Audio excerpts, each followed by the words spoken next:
He was just a pretty face with zero talent. But I built him into a superstar. I pulled the strings, covered his scandals, and got him the award that changed his life. And the moment he held that trophy, he accused me on live television of coercion, theft, and murder. The world turned on me. I died in disgrace. But when I opened my eyes, I was back at the audition where it all began. This time I won't choose the pretty face. I'll destroy him. And build someone who deserves it. 5 years ago, if you asked anyone in the entertainment industry who molded the nation's golden boy from scratch, they'd say my name without hesitation. My name is Avery Blake, former top-tier talent manager of Polaris Media Group. I wasn't just good, I was feared, envied, and copied. The woman who could take nobodies and turn them into stars. That's exactly what I did with Jackson Reed. When I first met Jackson at a casting audition, he was nothing but a pretty face with awkward body language and a voice that shook on every line. The other judges chuckled behind their clipboards. "He's too handsome for this gig," one of the casting heads whispered. "He should model or debut in a boy band. What's he doing here?" Even my colleagues tried to steer me away from him. "Don't waste your time, Avery. He'll drag you down. No depth, no acting chops, just cheekbones and abs." But I saw something else. Not talent, no. But hunger. Jackson had this desperate, silent plea in his eyes. One that said, "Please, someone believe in me." And so I did. What followed was 3 years of obsessive, merciless training. I crafted his public image, silenced scandals before they exploded, and called in every favor I was owed. I fought tooth and nail to get him casting calls.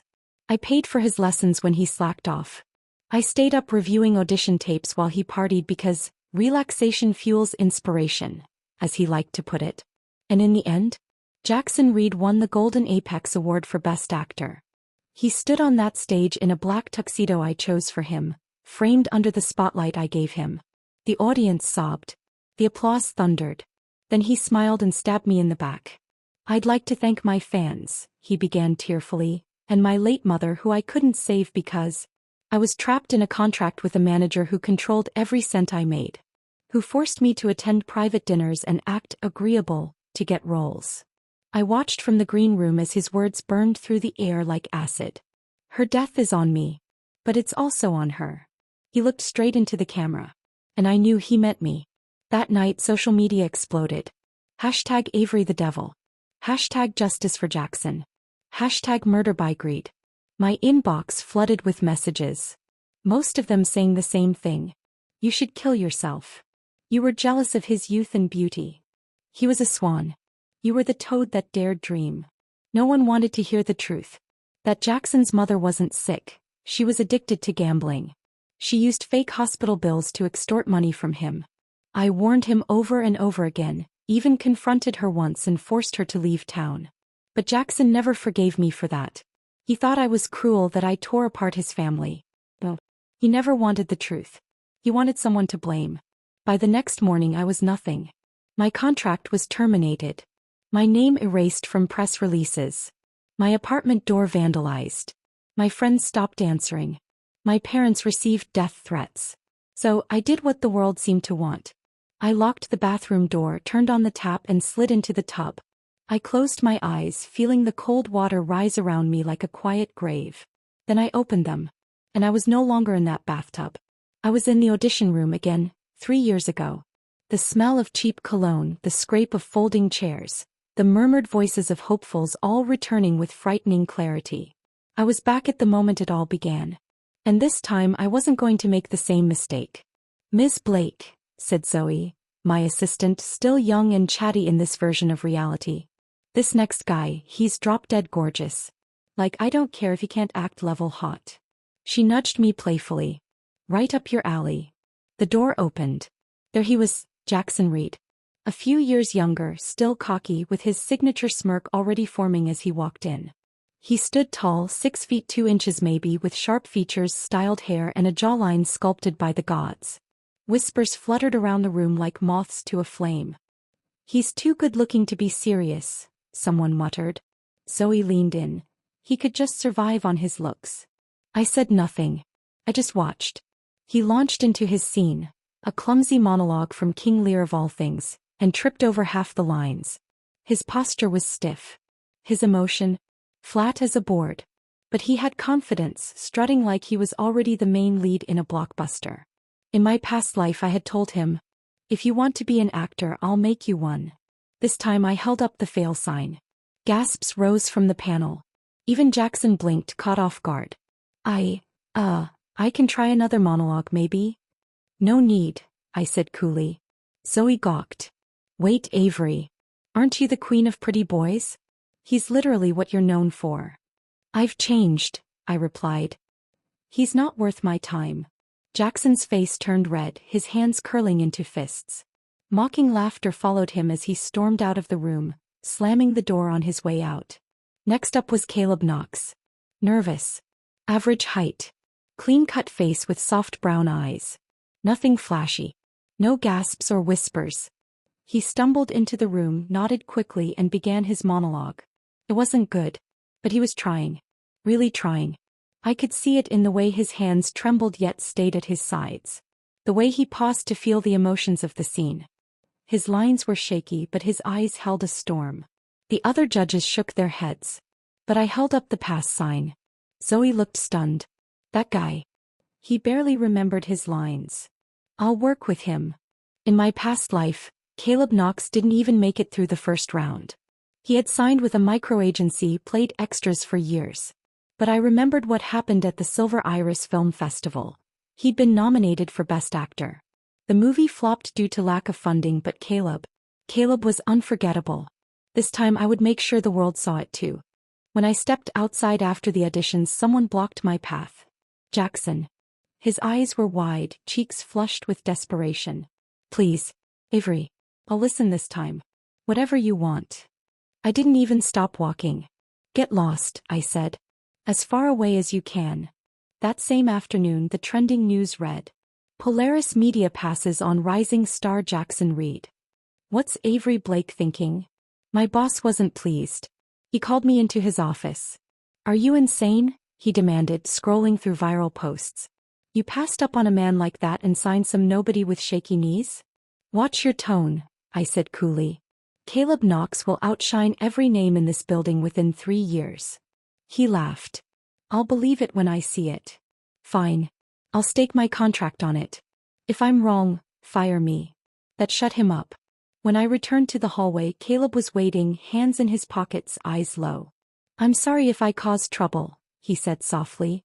"If you want to cancel." I clapped him gently on the shoulder. "I signed you because I believe in you." That night I rewrote his schedule from scratch. Daily vocal warm-ups. Emotional training. Facial expression drills. Posture lessons. Diet. Sleep cycle optimization. Branding sessions. He didn't resist once. He just nodded. Even sent me a video of him practicing his expressions in front of a mirror. "You don't get tired?" asked one day. "Not when I know someone's finally giving me a chance." And for the first time since I woke up in this second life, I smiled. This time I wouldn't bet on beauty. I would bet on persistence. And this time I wouldn't be the one who lost everything. It's strange how quickly the industry moves. One minute you're a genius. The next they call you crazy. I'd been in the business long enough to hear the whispers echo through the Polaris hallways. Avery Blake passed on Jackson Reed? She must be losing her edge. She's known for managing pretty faces. That Knox guy? He looks like a background actor. And yet I didn't waver. Because this time I wasn't here to build a golden boy. I was here to build a legacy. Day 1 of training. Caleb Knox showed up at 6:45 a.m. 15 minutes early. His backpack looked like it had been through a war zone. His sneakers were worn at the toes, and there was a nervous energy radiating off him. Still he stood straight, shoulders square, eyes focused. "You're early," I said as I opened the rehearsal room. "You said 7 sharp." I didn't want to risk traffic. I nodded. "Strip your ego. You're starting at 0. "Yes, ma'am." He said it like he meant it. The first thing I did was install a floor-length mirror in his dorm room. "Expression training," I said. "Half an hour every morning and night. You'll record and send proof. I don't want to see the same face twice." He didn't even flinch. Next came body control, enunciation, emotional pacing, and psychological mapping. It was a full system, one I'd originally developed for Jackson but that he rarely followed through. In fact, I still remembered what Jackson once said when I handed him a recording of his own flatline delivery. "Avery, do you even look at my face? I am the expression. Fans don't care if I cry or not. They just want to look at me." But Caleb never argued. He listened, took notes, and repeated every scene a dozen times if I asked. By week 2, I had him enrolled in posture and movement classes. His walk, originally too tight and hunched, started loosening. His shoulders broadened with training.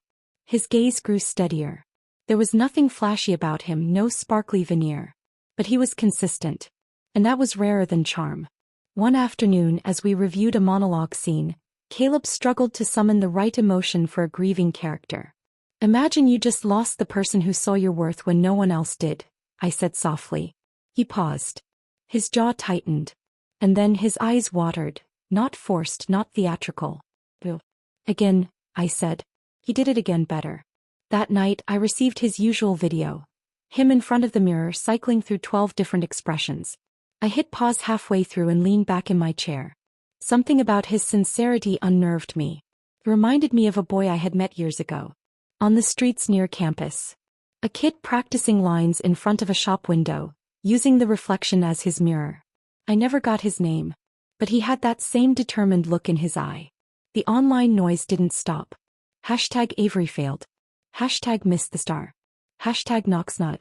One gossip site even ran the headline. "From gold to garbage. Has Avery Blake lost her touch?" I clicked on it. Not because I cared, but because I wanted to remember how little this industry understood growth. Let them laugh now. About 2 months in, I landed Caleb a role. It was small, a supporting character in a low-budget crime drama. The part had only 20 lines. Barely more than a glorified extra. But Caleb looked at the script like it was Shakespeare. "This is the most I've ever been given," he said quietly. "I won't waste it."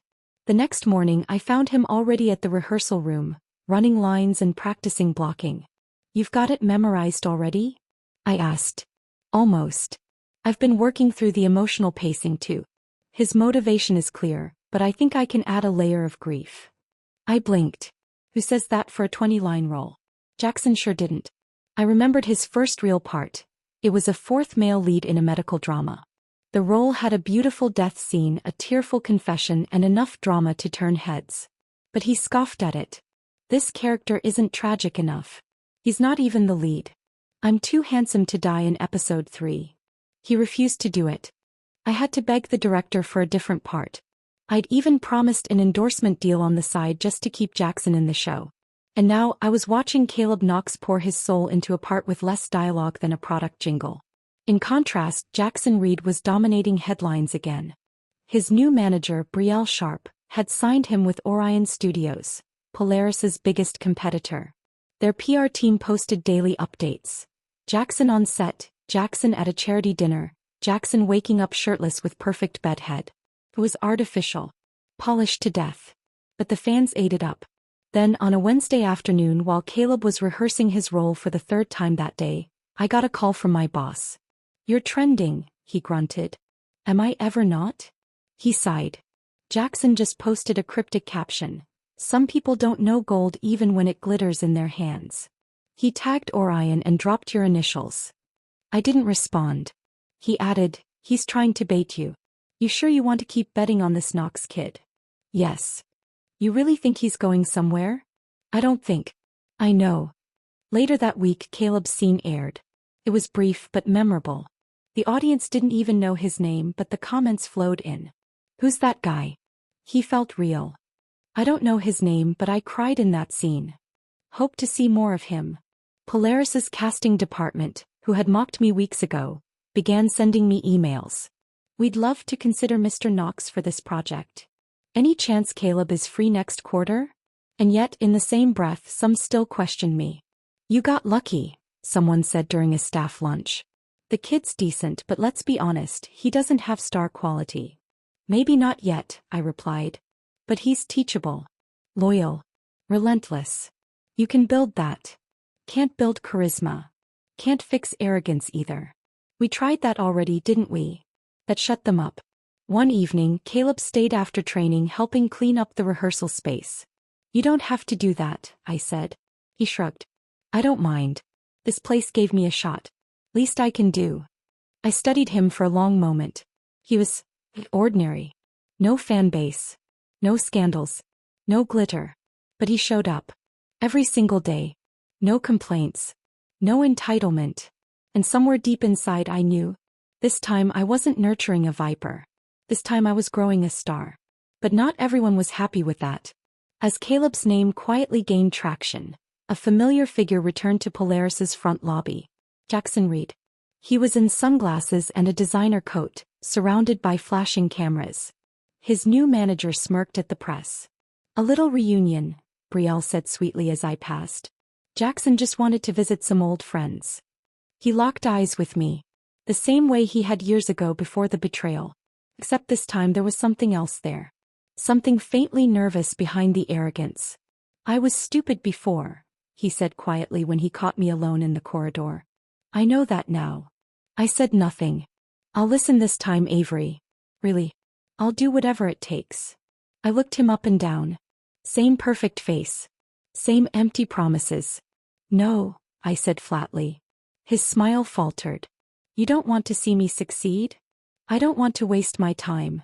And I walked away. That night Caleb knocked on my door. He was holding a small bouquet. I just wanted to thank you, he said, for seeing something in me when no one else did. I took the flowers, unexpectedly touched. You earned this, I said. And we're just getting started. By the third month of training, Caleb Knox had transformed. He still wasn't a head-turner the moment he walked into a room, not in the way the industry had been trained to crave. But he carried himself differently now. Taller. Steadier. His eyes, once darting and unsure, had found focus. His movements held intention. When he spoke a line you felt it. Every scene we practiced was treated like a final take. Again, I'd say. And again he'd deliver it. Modulating pitch, shifting posture, playing with silence. Never defensive. Never stubborn. One afternoon I caught him practicing alone in the mirror room, headphones in, his reflection mimicking the expression of a grieving brother. I stood quietly behind the door and watched as he wiped away a tear, reset, and did it again. 10 times in a row. Most actors couldn't manage it once without sounding forced. When he caught me watching he stiffened. Sorry, I didn't hear you come in. You're doing well, I said simply. He grinned shyly. You think so? You still suck, I added. But you suck less every day. That made him laugh, and for the first time I saw a spark. Not just discipline. Not just gratitude. Fire. The next week, Caleb was cast in a supporting role for a new web series. It was a crime thriller, and he played a delivery guy who unknowingly witnessed the killer fleeing the scene. It wasn't a glamorous part, just 4 scenes and 18 lines, but it was his first chance on a professional set. You're being paid to exist, I told him in our prep session. But if you want people to remember you, you have to make those 18 lines unforgettable. He nodded, serious as ever. I want to be the best thing in that scene, even if I'm the smallest part. And that was the difference between him and someone like Jackson Reed. I remembered the first time I landed Jackson a part. It had been a 4th male lead in a family drama. A sweet, slow-paced role as the younger brother of the main character. Jackson had stared at the script like it was a personal insult. This guy's boring, he complained. No love story, no big speech, no tragic death. I'm not wasting my face on background roles. You don't get to choose your first breakout, I told him. You earn it. He didn't listen. He never did. On the day of filming, Caleb showed up 2 hours early, despite his call time being noon. He wore the simplest costume, gray hoodie, jeans, sneakers. He didn't draw attention to himself. Just sat quietly in the corner going over lines and watching the crew work. He even helped a lighting tech adjust a broken reflector between takes. New kid, one of the senior actors asked me on set. I nodded. He's polite, the actor said. Rare thing these days. By the time Caleb's scene wrapped, the director patted his shoulder and said, You've got timing. Not bad at all. Later, I found him alone in the hallway, practically glowing. I didn't mess up, he whispered like it was a secret. No, I said. You didn't. The next day an article popped up on my feed. Jackson Reed shines at Orion Studios' new drama launch. He stood on the red carpet in a velvet tuxedo, flashing a smile perfected by countless media coaches. The headline praised his mature transformation and natural charisma. I stared at the screen for a few seconds, then tossed the tablet aside. I knew what was behind that tuxedo. The tantrums. The lateness. The disrespect. The way he used to mock co-stars behind their backs. But the world didn't care. To them he was a phoenix. To me he was a parasite. The contrast between Jackson and Caleb became clearer with every passing week. Caleb stayed humble. He asked for feedback constantly. He greeted every crew member on set. He thanked the coffee cart staff by name. He didn't see himself as a rising star. He saw himself as a student. Always learning. And for the first time in my career, I didn't have to play puppeteer. I just had to guide. One afternoon I arranged for Caleb to audition for a bigger role. A third male lead in an upcoming action film. It wasn't a huge part, but it required an emotional monologue during a confrontation with the protagonist. We prepared hard. 4 days I drilled him on pacing, delivery, breath control. But when he walked into the casting room and the camera started rolling, he froze. His voice cracked halfway through the line. Then again. He tried to restart but his breathing was off. The emotion was gone. Panic set in. The director politely said, "Thank you, we've seen enough." We walked out in silence. Caleb slumped against the hallway wall, hands gripping his hair. "I blew it," he murmured. "I ruined everything." "No," I said gently. "You had a bad day. You don't get to quit because of one bad take." I didn't even get halfway through. "Then you'll practice twice as hard tomorrow." He looked at me, eyes red. "You're not disappointed?" I stared at him.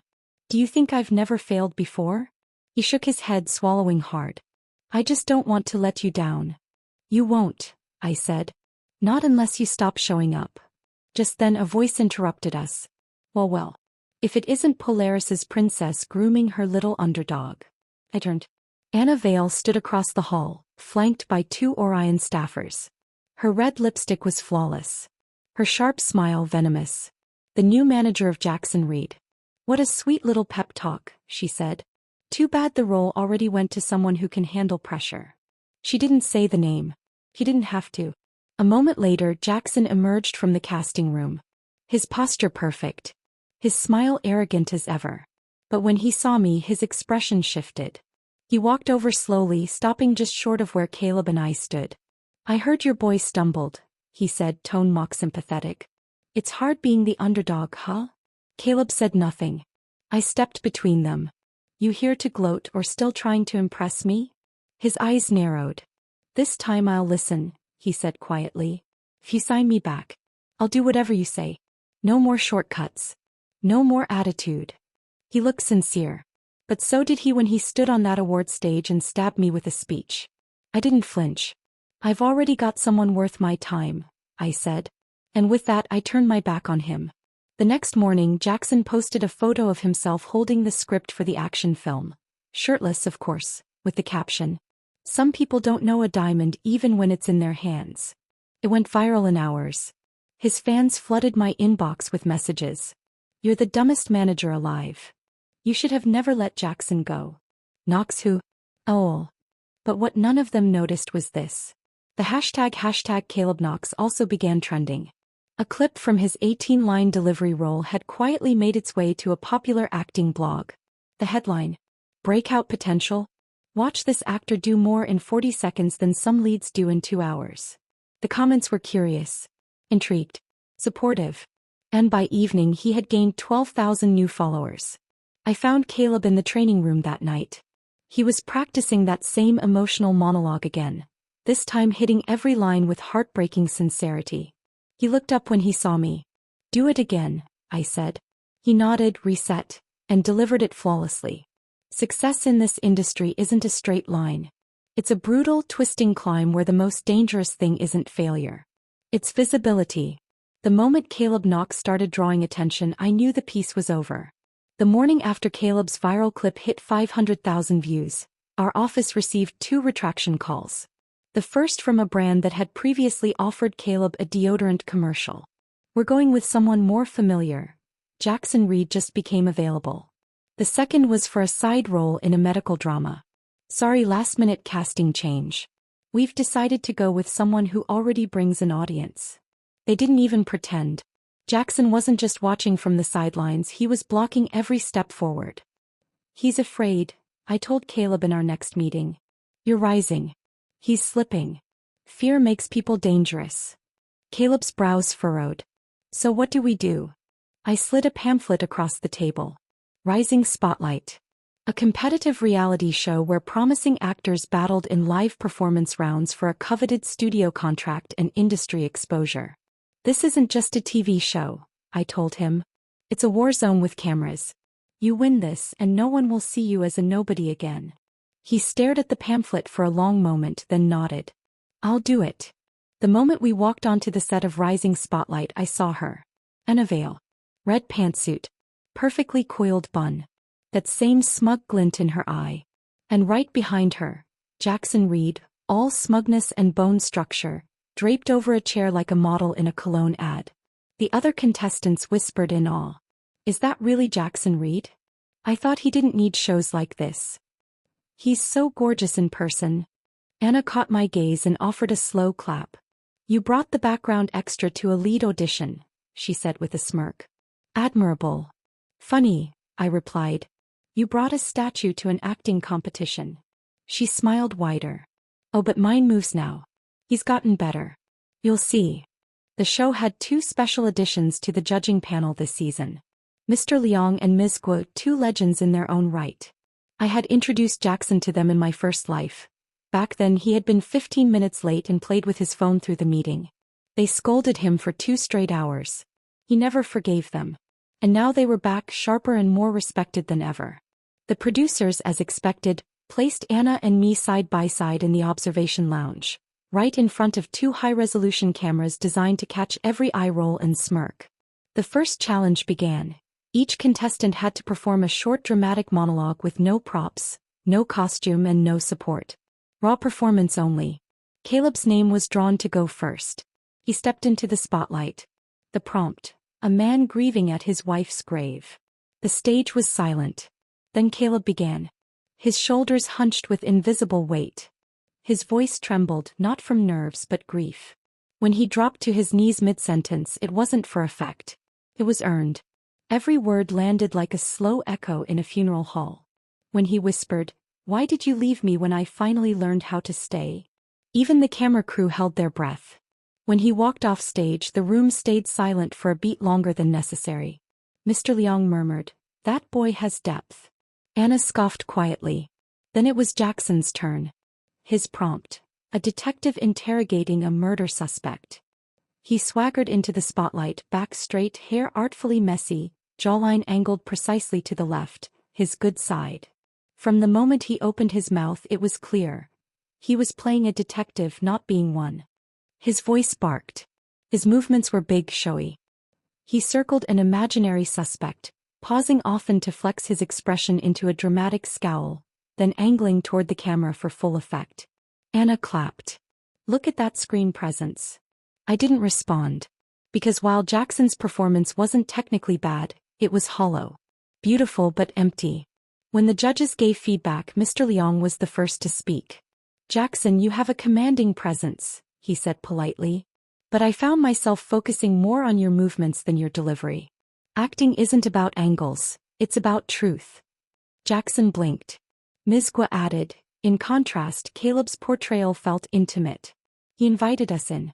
That's the difference between performance and storytelling. Jackson's jaw clenched. Anna turned crimson beside me. Then Jackson said the one thing I had been waiting for. With all due respect, he began, maybe the judging panel is outdated. Young audiences want charisma. Maybe you're out of touch.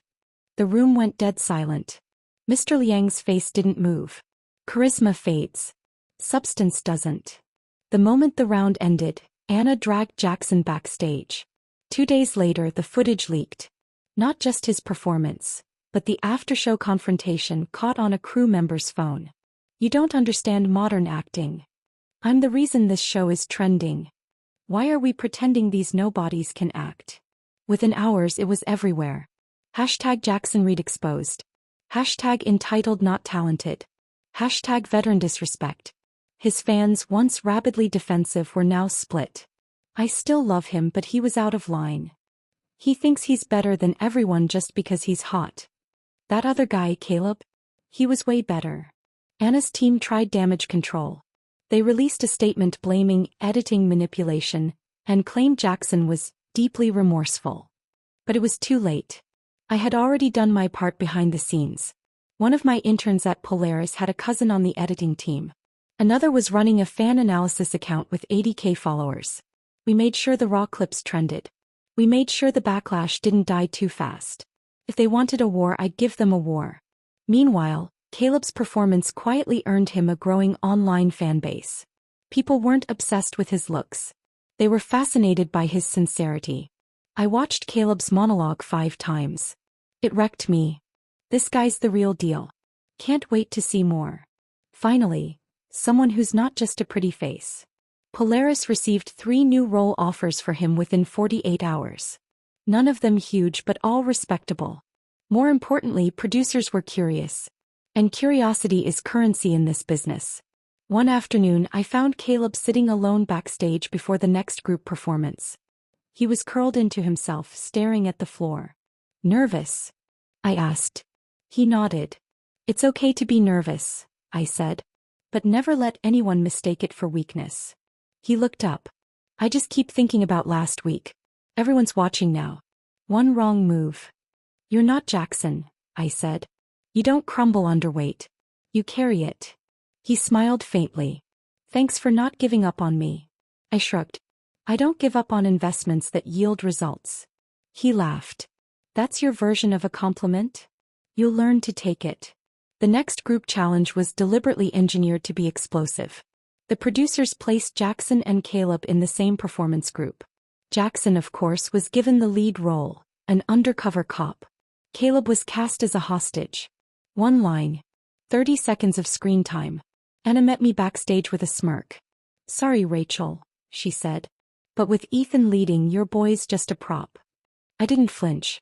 Let her think that. The scene played out before the judges. Jackson entered with swagger and guns blazing, literally and metaphorically. His delivery was confident, his presence unmistakable. But it was Caleb, bleeding and tied to a chair in the background, who stole the scene. He didn't blink. He didn't break character. His breathing matched the rhythm of fear. His trembling fingers told a deeper story than Jackson's entire monologue. At the end, the judges fell silent again. Then Mr. Leong leaned forward. There was only one performance that made me feel something today, he said. All heads turned. Caleb Knox. The entire room shifted. Anna's face twisted in disbelief. Jackson opened his mouth to argue, but the producer raised his hand. We're done here. That night, Caleb trended online. Not for drama. Not for gossip. For talent. And Jackson? He trended too. For being exactly what he always had been. A face without a future. The morning after the group challenge aired, the internet was ablaze. Not with praise for Jackson Reed, but with disbelief at how a silent hostage outacted the scene's star. Clips of Caleb Knox bleeding quietly in the background, his eyes filled with terror and determination, flooded social media. Even veteran directors began to comment anonymously on acting forums. That Knox kid is raw and real. Finally, an actor who feels instead of performs. The hashtags spoke for themselves. Hashtag Jackson Who. Hashtag Caleb Knox Stole. Hashtag Hostage Masterclass. I didn't have to do much. But I did. Just enough. A few anonymous posts here. A few leaked rehearsal clips there. A quiet word to an influencer who ran a popular entertainment commentary page. And just like that, the shine on Jackson's crown began to dull. 3 days later, the storm hit. The entertainment site Daily Pulse broke the headline. Ethan E. Jackson Reed lashes out at veteran judge off camera. You don't know what acting is. Followed by, staff say star refuses to wear costumes, demands makeup changes mid-shoot. And the worst. Lead actress in Hearts Under Fire quits, cites toxic set culture. All eyes on Jackson Reed. Suddenly, the boy wonder was no longer a media darling. He was trouble. At Polaris, the air around my office changed. Producers who had once ignored my emails began scheduling meetings. Writers asked if Caleb was free for script readings. Casting directors, those same ones who had once asked, who is he? Now called to check his availability for fall dramas. Meanwhile, Caleb stayed grounded. Every day he trained. Every evening he ran lines or visited studios just to observe. He thanked every assistant director, makeup artist, and lighting technician he worked with. I made sure he spoke with extras too. Their stories, I told him, are often better than the scripts. He listened. They remembered. Then it happened. We lost our biggest project. It was a wartime drama. A prestige production, the kind of role that could push Caleb into A-list territory. We'd been working on the contract for weeks. He was perfect for the part. But then, without warning, the offer was pulled. Instead, Jackson Reed was announced as the male lead. I nearly threw my phone across the room. It made no sense. He was radioactive. Plus, Star Entertainment, I muttered. They're cleaning his mess again. It got worse. The very next morning, a headline dropped like a grenade. Upcoming star Caleb Knox accused of abandoning pregnant girlfriend in college. The article included an alleged testimony from a woman named Lauren Kim who claimed Caleb had left her when she was 2 months pregnant, and vanished. Attached was an old photo of Caleb and a girl who vaguely resembled the woman making the claim. The internet erupted. Our partners began calling immediately. We'll have to cancel the campaign. This could affect our brand image. We'll call again once things settle. I met with the boss that afternoon. He leaned back in his chair, fingers pressed to his temples. Rachel, he said slowly, you said you'd take full responsibility. That this kid was clean. I did a full background check. There was nothing. Well, now there's something. Fix it. Caleb burst into my office shortly after. I swear I didn't. Sit, I said. He did. I know, I added. His head snapped up. I knew about Lauren. I knew you dated her. I knew she transferred schools before the end of sophomore year. His eyes widened. But I know you tried to reach out. I also know she cut off contact. I saw the texts. He sagged in relief. So why now? Why is she saying all this now? I stared at the monitor in front of me. Because someone paid her to. It had to work. First, I called a PI I used to work with. The same man who once helped me locate a blackmailer who tried to ruin one of my rising stars. Within hours, he had traced the IP address from Lauren's email submission to an internet cafe in downtown Los Angeles. I paid the cafe manager double the going rate to keep watch. 3 days later he called. She's here. I arrived in a long coat and scarf, blending into the late evening rush. She was sitting at a station furiously typing, new posts, fresh accusations. I sat beside her and said calmly, you know the penalty for slander is up to 10 years, right? She froze. Her hands hovered above the keyboard. Her eyes darted sideways to glance at me. Who are you? You know exactly who I am. She stood abruptly, grabbing her purse. I blocked her exit with my arm and whispered, Room 7. Back hallway. 5 minutes. Or the police get all of this. Room 7 was small, windowless. I stood by the door as she entered, pale and shaking. I'll go to jail, she said. Please. I have a kid now. Then tell the truth. I wasn't pregnant back then. I lied. Someone offered money. They said if I made it believable enough, I'd get a second payment after the story took off. Who? She hesitated. Lauren. Who paid you? She looked down. Joanna Wu. I stiffened. CEO of Star Entertainment. aka Jackson's current puppet master. I recorded her confession, got a written statement, and left her with a warning. You post a public retraction and you disappear. If I see your face again, you won't be scared of prison, you'll be scared of me. She nodded furiously. By midnight, her retraction post was live.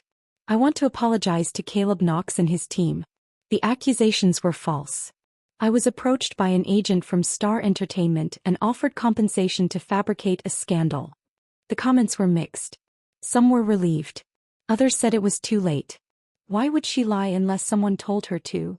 Star Entertainment again? They're trying too hard. Poor Caleb.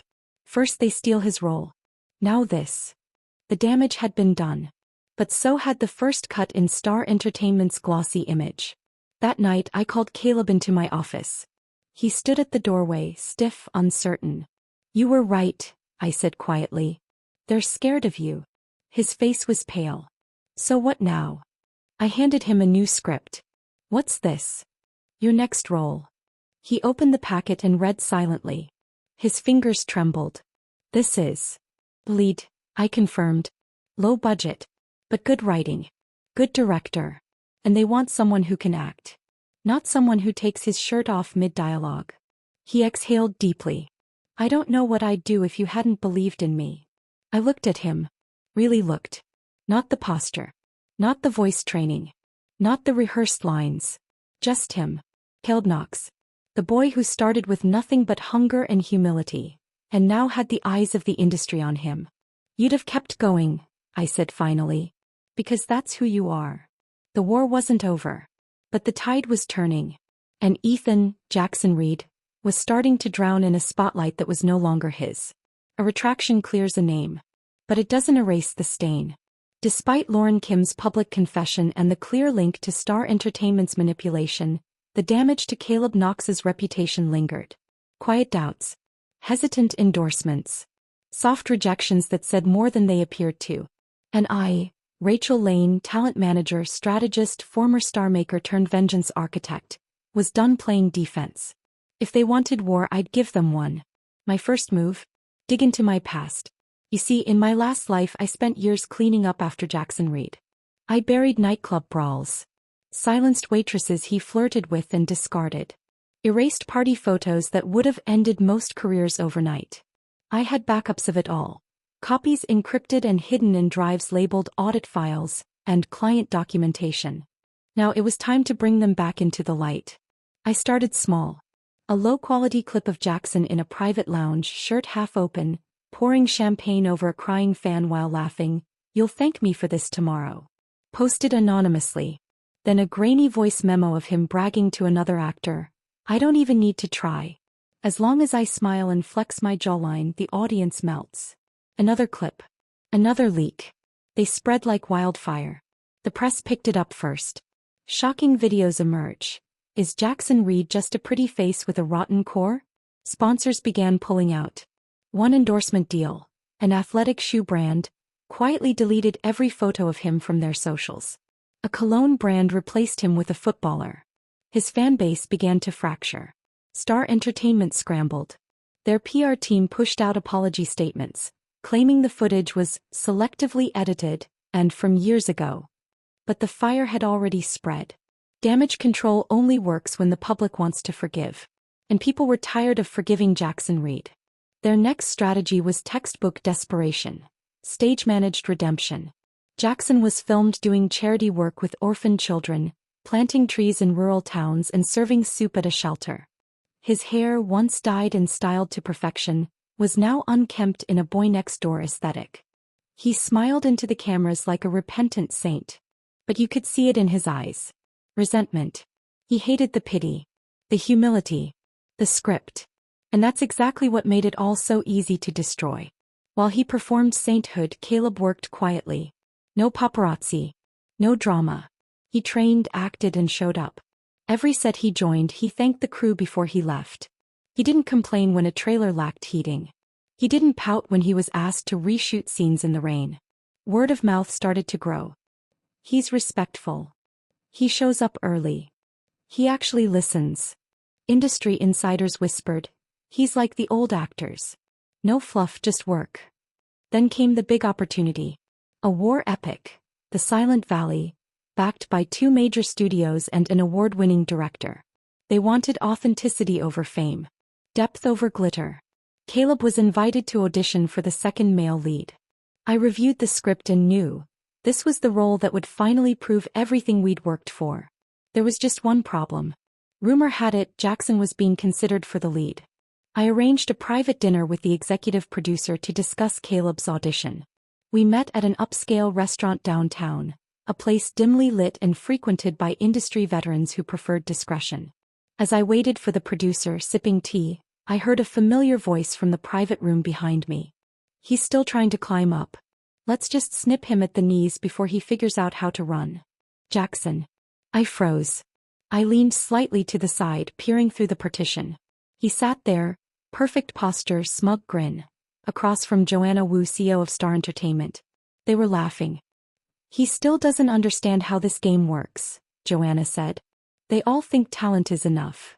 Rachel's playing the long game again, Jackson muttered. She's always been good at that. But let's see if her toy survives when no one will touch his name. He reached for his glass. One call. One whisper. That roll is mine. He won't even get to the screen test. Joanna chuckled. Good. I'm tired of babysitting your PR disasters. Prove you're still worth the cleanup. My hands clenched around the teacup. I stood silently. Then backed away. But the moment my heels tapped the marble floor too loud, Jackson's eyes snapped toward the curtain. He stood. Rachel? He called out, feigning pleasant surprise. I didn't stop. Outside, the night air was cold and crisp. I walked fast. Behind me, the restaurant door slammed open. Rachel, wait. Jackson called. But before he reached me, another voice cut through the dark. Stay away from her. It was Caleb. I hadn't even realized he was nearby. He stepped between us, taller than I remembered, calm and controlled. Jackson scoffed. You think this is over, Knox? This industry doesn't care about heart. Cares about heat. And you've got maybe 6 more weeks before people forget your name. Caleb didn't flinch. She won't forget, he said. And I'd rather burn out with her than rot under you. I stared at him. Jackson rolled his eyes and left. The silence that followed was heavy. Then Caleb turned to me, softening. Are you okay? I nodded slowly. He hesitated. Can I tell you something strange? What? I've met you before. I frowned. It was a long time ago. I was a kid, maybe 10. You stopped on a sidewalk near a bus stop. I was acting out lines in front of a mirror window. A memory flickered. A child. Skinny, shy, mimicking dialogue with his reflection. I blinked. That was you. He nodded. You asked if I wanted to be an actor. I told you I didn't think I was smart enough. And you said. I whispered it with him. Hard work can always surpass talent. He smiled. You gave me my dream before you even knew who I was. I didn't know what to say. But something inside me, cold and dormant for so long, warmed. I had been fighting for so long. For justice. For reputation. For vengeance. But maybe, without realizing it, I had also been building something worth keeping. That night, I uploaded the final video. The one I'd saved. Jackson. Back in his prime. In a private suite filled with other influencers, drinking and laughing as he mocked co-stars and told a friend, I only take charity gigs to get back in good press. I'd never touch those kids otherwise. Gross. The audio was crystal clear. I posted it from an anonymous account with 2 million bot followers, timed the hashtags and lit the match. The internet erupted. He said what? There's no coming back from this. Even Star Entertainment can't save this trash. Within hours, sponsors began releasing statements. Projects dropped him overnight. And this time, unlike before, no one tried to clean it up. Jackson Reed was no longer a scandal. He was a warning. And as his star burned out, Caleb Knox began to rise. Not with noise, but with gravity. It's one thing to watch a star rise. But it's something else entirely to witness one fall, with the world cheering it on. The video had been out less than 24 hours. But Jackson Reed was already finished. The footage of him mocking charity work, slurring through champagne-drenched speeches, and calling his own fans brainwashed cash cows, hit every major platform at once. Within hours, A3 sponsors terminated their contracts. 2 dramas recast his lead roles. A magazine pulled its cover at press time. Star Entertainment tried to stall the bleeding with silence. It didn't work. They had protected Jackson for too long. Audiences had already reached the breaking point, and this time the disgust wasn't fleeting. This was contempt. By contrast, Caleb Knox's life was moving in the opposite direction. His indie film, a gritty social drama titled Below the Surface, had its premiere at the Riverlight Festival. It wasn't the flashiest film on the list, but it didn't need to be. Caleb's performance was raw, haunting, and restrained. There were no melodramatic speeches. Just aching silence, heavy gazes, and slow, internal disintegration. At the end of the screening there was a full minute of stunned silence. Then applause. Real applause. From critics. From actors. From directors who never even gave him a second look before. When the reviews came in, I sat on my balcony, a warm tea in one hand, and read the headlines out loud to myself like a prayer. A new kind of lead man. Knox delivers performance of the year. Move over, pretty boys. Here comes the actor. Knox's devastating simplicity breaks the mold. The boy they once called background noise was now the signal.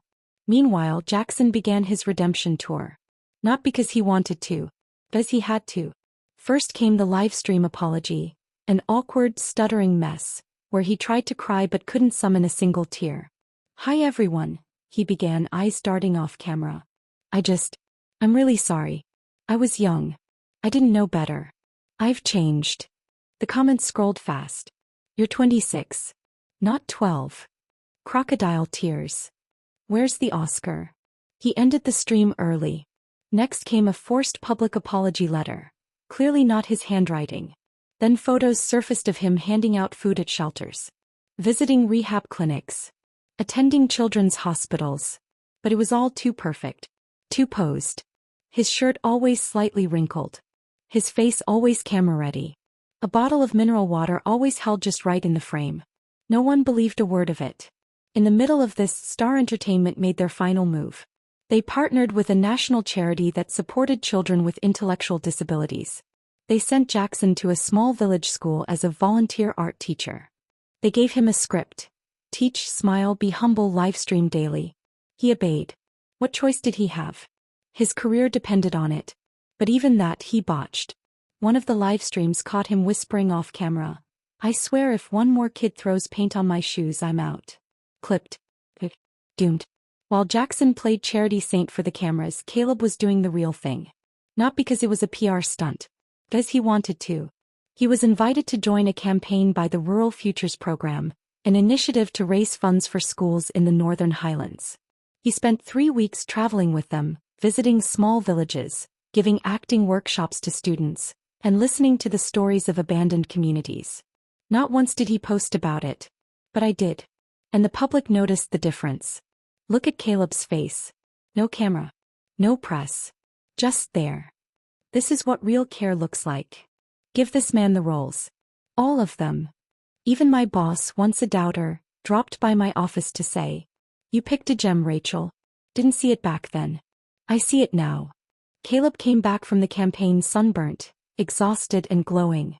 He dropped by my office with a soft smile and a stack of local candies wrapped in recycled paper. "For you," he said. "They said to thank you for sending me." "I didn't send you," I said. "You chose to go." He looked down. "I'm glad I did." There was a pause.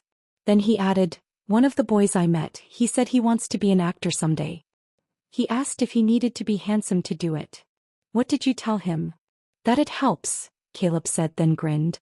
"But it won't matter if you're empty inside." I laughed. "You're learning." Jackson wasn't. He had stopped posting altogether. His management stopped responding to emails. Even fan accounts had gone quiet. Many rebranded entirely to follow Caleb instead. The industry had turned. They didn't just doubt Jackson. They had replaced him. Then came the call. My assistant walked in, eyes wide. "Rachel. It's them." I took the call in my office.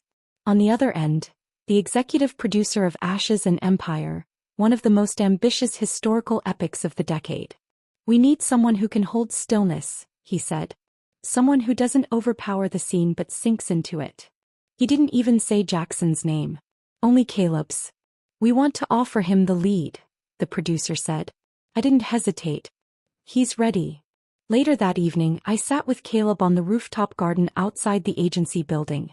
He had just finished a press interview, hair still slightly windswept from the fan they used on set. He looked like someone from a different world now. Not because of the clothes or fame. Because of the stillness. He had found it, the thing Jackson always faked. The thing that can't be taught. "Do you think he'll come back?" Caleb asked quietly, watching the skyline. "Jackson," I said. He nodded. "Maybe," I said. "But not the way he used to." Caleb didn't reply right away. Then, "Do you feel bad?" I looked at him. "No," I said honestly. He had his chance. He ruined it. Another silence. Then Caleb said, "I hope he finds peace though. Even if he doesn't deserve it." That was the difference between them. Between us, I had spent a lifetime fighting to be heard, clawing my way through betrayal, manipulation, and mockery. Caleb, he never fought to be seen. He just showed up. And somehow that had made all the difference. The headlines stopped coming. No more scandals. No more desperate live streams. No more carefully staged charity reels. Jackson Reed simply vanished. The agencies dropped him. The fan pages turned blank. Even Star Entertainment removed his name from their internal rosters. Not even a farewell. Just a silent deletion. The boy who had once shined brighter than anyone else in my roster, the boy I built, nurtured, believed in, was now a ghost. A week after Ashes and Empire started filming, I got the call. It was from a precinct on the south side of the city. "We're sorry to trouble you, Ms. Lane. Your name was listed as the emergency contact. We need someone to identify the body." I didn't ask who. I already knew. The morgue was cold. And the body on the steel table didn't look like Jackson at first. His hair was longer now, dyed to a dull yellow. His cheekbones, once razor-sharp from fame and privilege, were hollowed as if hunger and shame had chiseled away what charm once lived there. The tag read Reed Jackson in bold print. "He was found with his mother," the coroner said quietly. "Jumped into the river together. Suicide pact, we believe." His mother. Of course. The same woman who had bled him dry with gambling debts. Who had manipulated his emotions, forged hospital bills, and used her son's fame to bankroll her addictions. He had clung to her even when she dragged him into ruin. And now they had sunk together. Two broken pieces of a story that could have gone so differently. I signed the papers. Arranged for cremation. And 2 days later I drove to his hometown. The small village on the outskirts of the coast was quiet, almost surreal. A place frozen in time. I didn't see any fans. No reporters. No onlookers. Just wind. And silence. I scattered his ashes at the cliffside, overlooking the ocean. I didn't cry. I didn't speak. I just watched the gray dust scatter into the sky and vanish. For a moment I thought I might feel grief. Or guilt. Or regret. But all I felt was finality. Back in the city, Caleb Knox was thriving. Each day on the set of Ashes and Empire brought new praise. The director, a notoriously harsh perfectionist, pulled me aside on day 5. "You found him," he said, half impressed, half incredulous. "Where the hell was this kid hiding?" "He wasn't hiding," I replied. "No one was looking." Caleb handled every scene with quiet intensity. There was no ego in his performance. No pretense. He didn't play the role, he lived it. Bled it. Carried it in his bones. The crew whispered about him constantly. Not because he was loud, but because he was the kind of actor you couldn't look away from.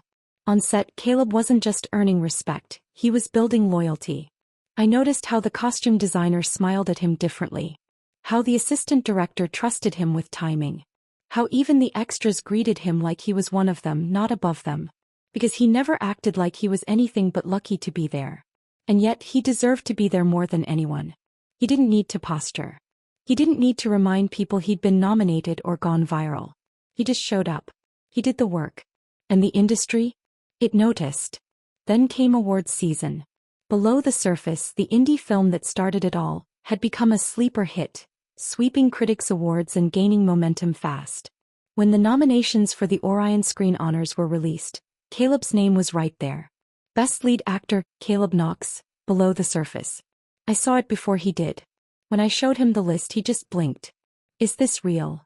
I nodded. "You earned it." He shook his head, then chuckled softly. I thought people like me only got invited to hold the doors open at those places." "Not anymore," I said. "You're not at the door. You're center stage." The night of the awards, I watched from the front row. Caleb wore a simple black suit. Nothing flashy. No borrowed diamonds or glittery designer tags. But when he walked onto the red carpet, people turned. He wasn't the loudest. He wasn't the most famous. But he was the one everyone was watching. And when his name was called, when the announcer said, "The Orion honor for Best Lead Actor goes to Caleb Knox," the applause nearly shook the ceiling. He walked to the podium holding the glass trophy like it was made of fire. For a moment he just stood there. Then he spoke. "I came into this industry thinking I didn't belong," he said. I thought I wasn't handsome enough, confident enough, talented enough.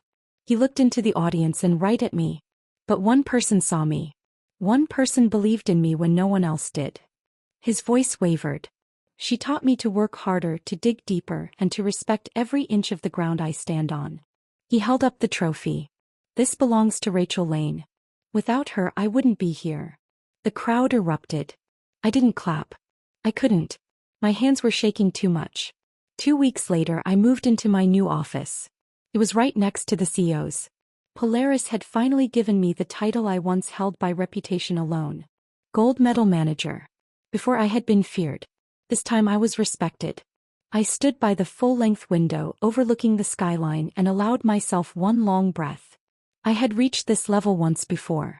Back when I built Jackson Reed. But back then the view felt hollow. Like standing on top of a pile of broken promises and media tricks.